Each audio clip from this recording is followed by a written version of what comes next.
Ce programme vous est présenté par la région Grand Est. Face à la crise sanitaire, le Crédit Mutuel prend des mesures exceptionnelles pour ses clients professionnels et entreprises. Rendez-vous sur créditmutuel.fr.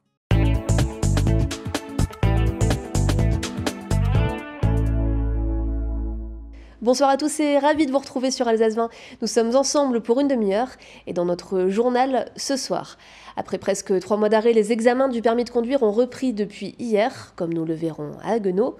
Le confinement semble avoir redonné le goût de la lecture à beaucoup et depuis leur réouverture, les librairies ne désemplissent pas. Et puis zoom en fin de journal sur le futsal.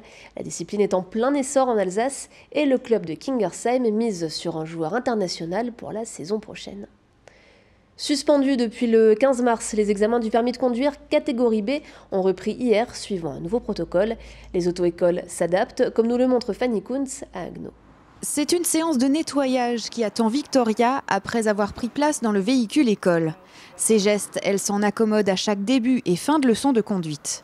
On me demande de nettoyer le volant, le levier de vitesse, même tout ce qui est réglage, donc les clignotants, la clé de voiture et les rétroviseurs. Au début, c'était un peu bizarre, un peu contraignant, mais en fait, on s'habitue assez vite. Si dans l'habitacle de la voiture, la distanciation sociale entre élèves et moniteurs n'est pas possible, masques, visières et gel hydroalcoolique sont quant à eux obligatoires.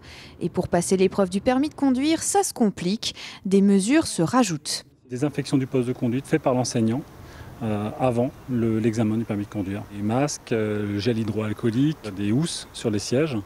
Ce dont on n'a pas réellement besoin en leçon de conduite. On ouvre les fenêtres pour que l'air soit renouvelé le plus souvent possible, avec un gros nettoyage bien sûr très régulier. Depuis hier, les inspecteurs du permis de conduire catégorie B reprennent du service. Les élèves qui ont vu la date de leur épreuve décalée par le confinement pourront donc passer leur examen de conduite. Mais le nombre de candidats augmente chaque jour. Ils craignent déjà l'embouteillage. Il n'y a pas eu d'inscription, il n'y a pas eu de cours donnés pendant tout ce laps de temps du confinement. Il n'y a pas de raison qu'il y ait des bouchons, comme c'est déjà un peu annoncé sur les réseaux sociaux. Il y aura un petit peu peut-être d'attente, mais ça ne devrait pas être plus important que cela. En attendant, Victoria poursuit ses heures de conduite dans l'espoir de passer son examen à la date prévue, le 1er juillet. Rouverte depuis la mi-mai, les librairies voient revenir leurs clients en nombre. Si certaines avaient misé sur le click and collect, la vente en ligne n'a pas encore remplacé l'achat en boutique. C'est le grand format de Lionel Augier.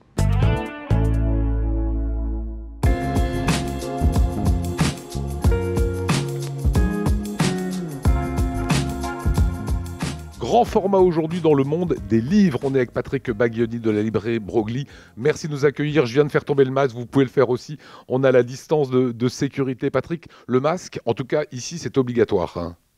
Oui, tout à fait. Donc je l'enlève pour la circonstance, mais il est obligatoire dans la librairie Broglie de porter un masque et de se laver les mains à l'entrée. On va y revenir. Comment vous avez vécu le confinement? Est-ce que vous avez fait du click and collect? Est-ce que c'était complètement fermé?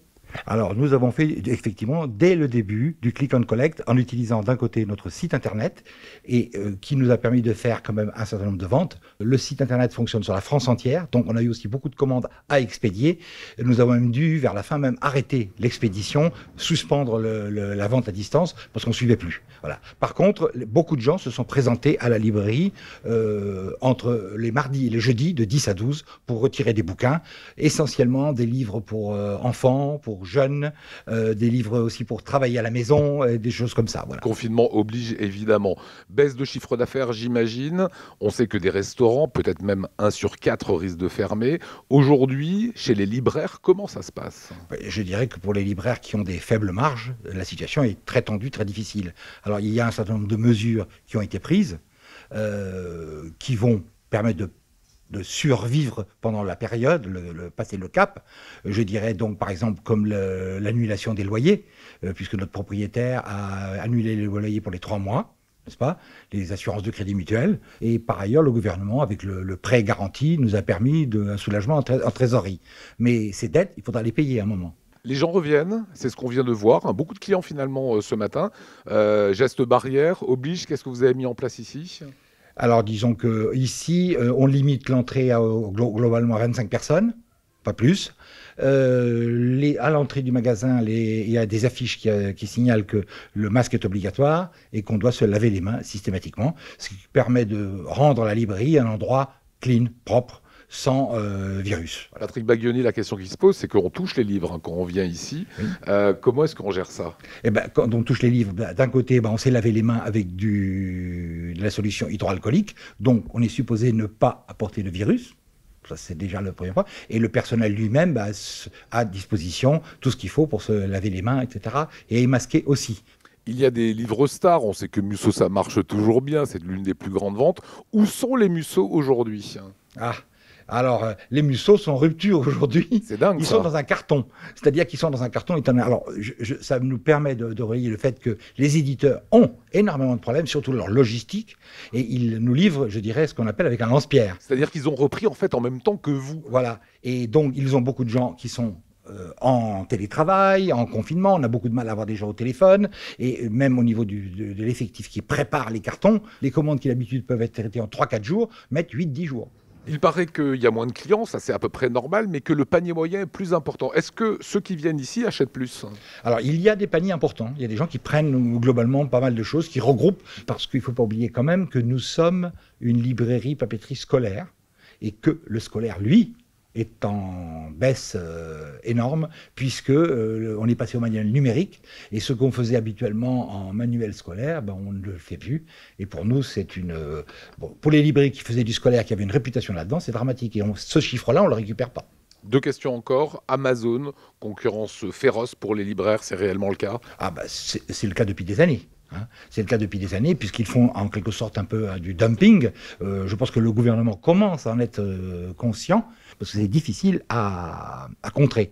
Par contre, nous avons des clients fidèles qui viennent exprès chez nous, par contre, et je tiens à souligner et à remercier ces gens-là, et qui viennent parce qu'ils ne veulent pas commander Amazon, et c'est une démarche responsable. Dernière question, comment voyez-vous l'avenir pour les libraires suite à ce Covid? C'est un peu, je dirais, une bouteille à l'encre. Je dirais qu'on avance masqué. Alors, quand on sera démasqué, nous verrons. Nous verrons à ce moment-là qu'est-ce qui va se passer d'ici la fin de l'année. Ça dépend énormément aussi de l'activité. Ça dépend énormément des clients. Vont-ils revenir? Vont-ils revenir en masse plutôt chez nous, acheter? Sinon, nous serons amenés à disparaître. Autre secteur qui a dû s'adapter ces derniers mois, les banques. La plupart des agences se sont restées ouvertes pendant le confinement, mais comme ailleurs, avec des mesures de sécurité sanitaire importantes. Exemple à Saverne avec Camille Roland. Bonjour Sébastien. Bonjour Mélanie. Ça va? Ça va et vous? Je viens juste retirer la commande d'espèces. La commande d'espèces? Ouais. Au guichet de cette agence bancaire de Saverne, les clients sont de retour. Si la banque a assuré la continuité de ses services tout au long du confinement, à l'approche du 11 mai, il a fallu se préparer à accueillir de nouveau le public. Et pour assurer leur sécurité, le directeur a mis en place de nouvelles mesures sanitaires. Ici, pas de file d'attente, chaque client rentre un par un. On a mis en place un panneau explicatif, il doit être masqué. Lorsqu'il pénètre à l'intérieur de l'agence, il peut se laver les mains, on tient à sa disposition du gel hydroalcoolique. Il se présente devant l'hygiaphone en respectant une distance de sécurité. Les services à distance tels que les rendez-vous téléphoniques et la gestion des comptes sur application et les emails ont été renforcés. Et parmi ces services, le e-retrait a été mis en place au sein des agences Crédit Mutuel. J'ai aucune carte. J'appuie sur l'écran e-retrait. C'est la crise sanitaire qui montre l'intérêt de cette innovation technologique. Mais on a tous des parents ou des enfants qui, à un moment donné, peuvent se retrouver à court d'argent pour X raisons. Et en fait, ça leur permet, juste en nous passant un coup de fil, de leur donner à disposition entre 20 et 500 euros. Depuis le confinement, l'organisation du travail a été repensée pour assurer la protection des salariés. 5 employés sur 18 sont en télétravail. Les équipes assurent une rotation et les rendez-vous physiques sont limités. Comme vous pouvez voir, on a équipé les bureaux d'hygiaphone. On essaie de limiter, si possible, les rendez-vous avec une seule personne dans le bureau et de limiter au maximum les rendez-vous de toute façon. Maintenant, les contacts, auparavant, se faisaient déjà énormément par mail, par téléphone. De toute façon, c'est un canal qui va encore plus prendre de place, je pense, dans le futur. Et pour soutenir les étudiants pendant cette période difficile, la banque offre une prime mutualiste de 150 € et un report d'échéance de 6 mois de leur pré-études. Ainsi, avec la crise sanitaire, de nouvelles pratiques ont vu le jour, de quoi faire réfléchir les banques sur les usages de demain. Il y en a pour qui le confinement a été mis à profit. Le club de futsal de Kingersheim en a profité pour préparer la prochaine saison. Objectif, promouvoir leur académie et se professionnaliser. Et pour cela, quoi de mieux que de faire venir une star du monde du futsal. Alors vous ne le connaissez peut-être pas encore, mais il risque de faire du bruit d'ici quelques mois. Il s'agit d'un international brésilien, Dion Alexandre Veronese, plus connu sous le nom de Bateria Marinzis. Qui l'aurait cru ? À 29 ans et après avoir évolué dans l'élite entre le championnat espagnol et la sélection brésilienne, c'est en Alsace et plus précisément au FC Kingersheim que Bateria, l'un des meilleurs joueurs au monde, a choisi de poser ses valises pour les 3 prochaines années. Même l'entraîneur a du mal à réaliser. Félicitations. C'est un ami à moi, Pablo, qui habite en Espagne à Carthagène. Et donc il s'entraînait avec l'équipe réserve de Carthagène, donc l'équipe professionnelle où Bateria évoluait. On s'appelle le soir, je lui parle de mon projet, il me dit écoute, je pourrais te mettre en relation avec Bateria. Et moi j'ai cru que c'était une boutade au début, parce que c'est vraiment trop gros, je lui dis c'est impossible. Et il m'a donné son numéro et il m'a dit écoute, c'est quelqu'un de très famille, votre projet peut lui plaire. Et finalement, voilà, on a pu le faire. Et donc moi j'y croyais pas tant que je le voyais pas en personne, malgré qu'on était OK. Et voilà, d'être allé le chercher et le rencontrer, etc., c'est quelqu'un de très accessible. C'est vraiment une émotion particulière et c'est une grosse fierté. Le montant du contrat reste secret, mais les ambitions de Bateria sont bien claires. Pues un nuevo reto personal y profesional. Cuando me presentaron esa oferta y el modelo del proyecto, cómo quieren crecer como club, me despertó ese interés, un interés muy similar al que me surgió en España volviendo a Cartagena. Así que muy ilusionado y feliz en poder ayudar de todas las maneras posibles, tanto dentro de la pista como fuera. Estuve en Francia de paseo hace algunos años, en París sobre todo, pero tengo amigos que juegan en Francia, que juegan en otros equipos de primera división. Y me han hablado muy bien de Francia. Aparte tengo amigos que han visitado ya la región de Alsacia y me han hablado muy bien de la región. Le FC Kingersheim évolue en 2e division et a loupé de peu l'accession à l'échelon supérieur cette saison. Mais la venue d'un joueur de ce calibre devrait permettre au club d'accéder rapidement au meilleur niveau national et ainsi de se professionnaliser davantage. En attendant la reprise, le FCK continue son recrutement. 2 ou 3 autres joueurs devraient venir compléter l'effectif dans les prochaines semaines. Et tout de suite, place à l'image du jour, Oliviane. Les cinémas alsaciens ont tous été sévèrement touchés par le confinement et doivent encore patienter jusqu'au 22 juin pour la réouverture. Alors ils se réinventent. L'Odyssée à Strasbourg a lancé des suggestions cinématographiques accessibles en VOD sur son site, ainsi que des rencontres vidéo avec des acteurs culturels régionaux.